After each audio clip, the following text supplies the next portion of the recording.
Welcome to the NJC's 10-minute takeaway, where we will try and cram in as much information as we can into a 10-minute workshop.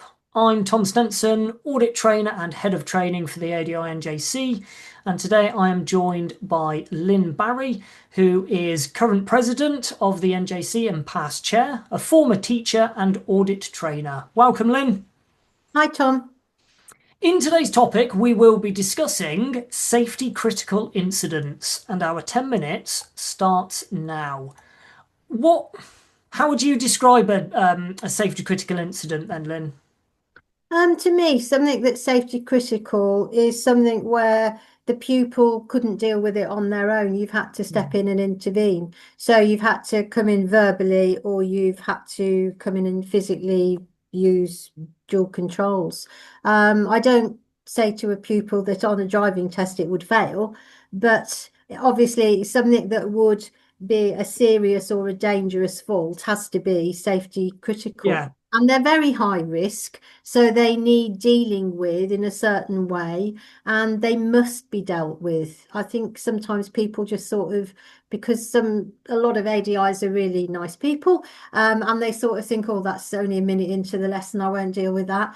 Or we're just finishing the lesson. It doesn't matter now, but it does, because safety critical is what's going to lead them when they pass their test into serious problems. And it's, as with anything, it is this opportunity to develop the pupil next to us and develop their knowledge, but to develop their self-awareness and self-evaluation. It could be that they've made this safety critical incident not knowing the dangers of it. Yeah. It could be that actually they're like us and they're human and they've made a mistake. And, sometimes we don't necessarily want to make a big thing about it. If my learner says, oh my gosh, I can't believe I've just done that, and they're well aware of these things, Yeah. labouring the point, I don't think it is important. What I think is important is encouraging them to self-evaluate. And that, I think, is coming after the safety critical incident, isn't it? Yeah, I mean, I guess we'd like to stop the safety critical incident in the first place. If we're Yeah, being pretty proactive, and we see something developing by asking questions, we should be able to stop a safety critical incident, because it is really high risk and it's not the sort of thing we want happening in the sessions. But if we can't stop it because we're too late in or we're not proactive enough, then it does need talking about afterwards, as soon as possible, because then it's in the person's mind. It's no yeah, good doing it, saying we'll talk about that at the end of the lesson, which is 35 minutes later, because they can't remember it. So yeah. as soon as possible, and probably, although you don't have to, new examiners guidelines, the latest ones say that you could deal with it going along. Mostly, though, safety critical are dealt with at the side of the road.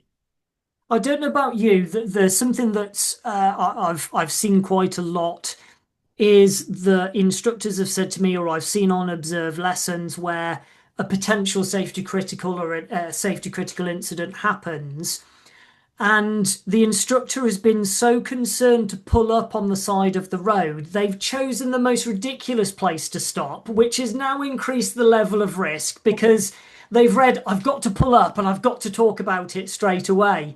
Where, okay, that would be ideal, but the whole point, like you've just mentioned, is being proactive and keeping the level of risk low. So if I can't talk about it straight away, I'll put a pin in it with the learner, we'll find somewhere safe, and then we can discuss it further. But we don't necessarily have to just pull over on the side of a dual carriageway to discuss No. something that's happened. Yeah. No, as soon as possible and where it's safe. This is about knowing the routes where you are. It's about Yeah. knowing your places you can pull over, or sometimes just going back round a roundabout and U-turning so you get back to where you need to be. There's all Yeah. sorts of ways you can do that and pull over. But as you say, it's got to be somewhere safe. And finding those opportunities, it may be that imminently after we've stopped at a set of traffic lights, and perhaps with several cars in front of us, we could start the conversation if it's safe to do so. Yeah. Yeah. There's all these opportunities, And I think the other factor that we need to consider is the learner. Are they capable of doing that type of self-reflection on the move, or would it be better for them to actually let's find somewhere to pull over to discuss this? And this looks at the level of their sort of cognitive overload, but it looks at where are they in the learning journey as well. If they're quite early, they might need more time.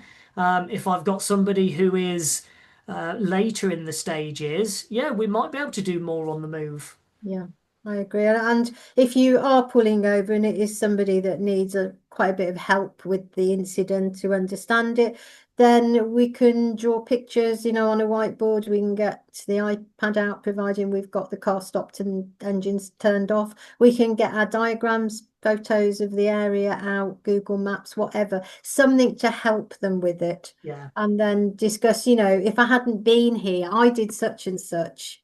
If I hadn't been here, what would you do next? What could have Yeah. happened? And then next time, what are you going to do instead?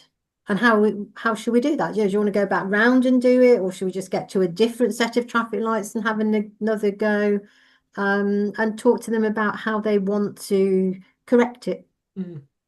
Do you have specific guidance that you might give to trainees or instructors of how to start that conversation after a safety critical incident, or is it kind of just an open thing depending on the learner? Think it depends on the learner, but I call it painting a picture.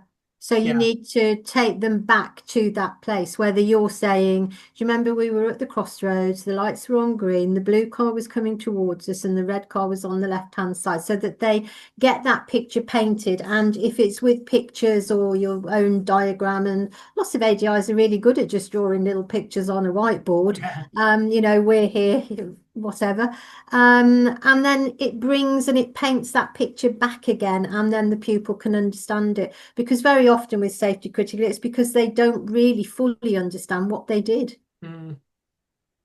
And it's a huge learning experience, and we all know that mistakes happen. Nobody's perfect, but we can learn from them. So it's not a big issue. We're not pulling over because they've done something so terrible that, we need to get them all upset and anxious about it. We just want them to understand what happened and how we're going to get that better another time. I was in a lesson not so long ago, a couple of months or so ago, with an instructor, and this very very nice guy said to his learner, "Oh, can you pull up on the left side of the road?" And the first thing she said was, "Why? What have I done wrong?" Which I thought was quite interesting. And I must admit, well, over the last couple of years, I've gone away from that term of saying to a learner, "We're going to pull up to chat," because I feel that's quite negative.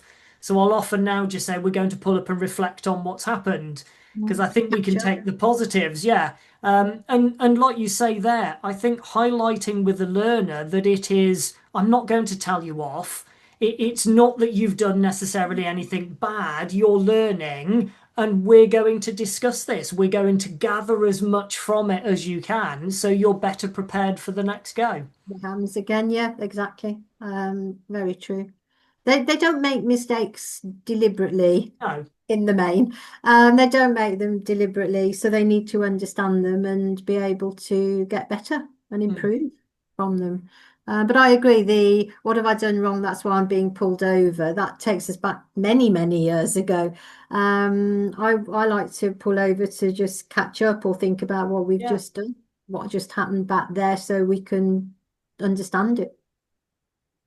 So do you give, or what would be kind of your guidance then on how we could be more proactive to avoid safety critical incidents happening a lot? Well, that's about watching your surroundings and watching the pupil. Because if, for example, you were turning left at traffic lights, there was another road before where you were turning left, the pupil signal's way too early. You've got to work out, could this become safety critical? I mean, we know it could if something came up to that junction, or if there was a pedestrian standing there that thought the left signal meant we were turning into the first road, that Yeah. could actually become very safety critical. And I would at that point start to intervene. But on the other hand, if nothing is actually critical at that moment, except the fact we've put the signal on early, then I think my question would just be, what do you think about the timing of that signal? So something that's quite simple can change suddenly to being safety critical, can't it? Yeah. We've seen that happen. So it's about the ADIs and PDIs knowing their surroundings, what's happening, and being very conscious of that. I like your point earlier where you mentioned about sort of our choice of route as well. Mm. I'd often add in saying that giving the right type of area and the right type of practice route for the learner will help manage those safety critical incidents. If there's lots happening, we're probably in the wrong scenario as well. Yes, a poor route could lead to safety critical incidents, actually, if there's too much going on. Yeah, definitely. Right, that is the end of our 10 minutes. Thank you very much again for joining us, and That's we look fine. forward to having you on another episode. Thanks, Tom.